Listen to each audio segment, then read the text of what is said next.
tinanggal ko na yung salamin ko.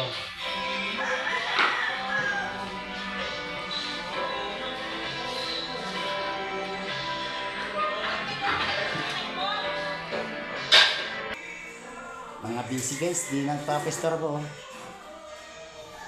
Yan ang masasabi mo. Kel, tukay muna. Masyadong busy. Yan, Uncle ko. Masyadong busy kasi deep. Sabado kayo busy. Sabado kasi ngayon daw eh. Kailangan magbabisi-bisihan para magpagkitang gila sa boss.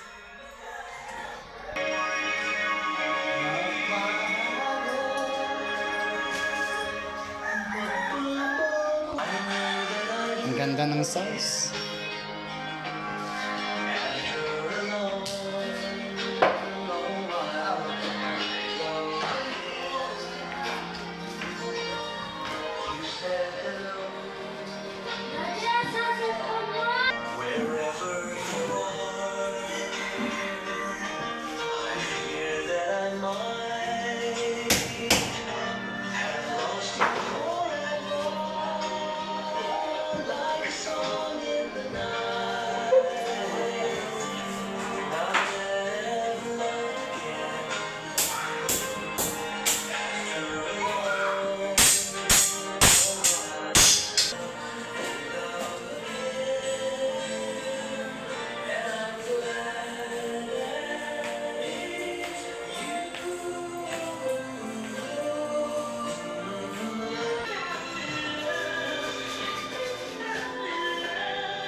Oh, boss, anong masasabi mo? Anong ginagawa mo ngayon yan?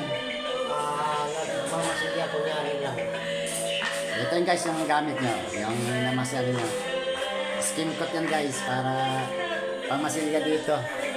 Pamasilga yan dyan. Skin coat yun. Ito, pintor kasi ito eh. Kaya siya yung ano. Ano masasabi mo? Matatapos ba natin ito ngayon? Araw tapos. Alanganin. Langanin.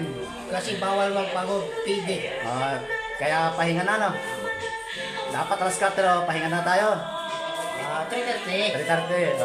Narinig nyo guys ha, 3:30 magpapahinga na sila kasi Sabado ngayon eh. Pwede ngayon eh. Kaya ito ang ginagawa nyo. Bawal magpagod. Bawal daw magpagod eh. Ito ang ginagawa eh. Sakasami sila ngayon. Eh wala pa akong magawa kaya binibidyoan ko sila.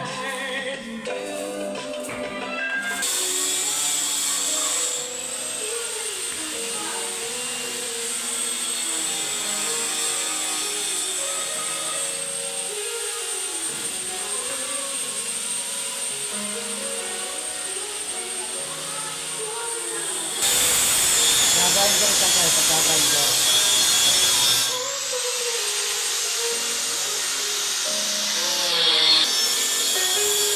Yan, namasin niya yung kita niya para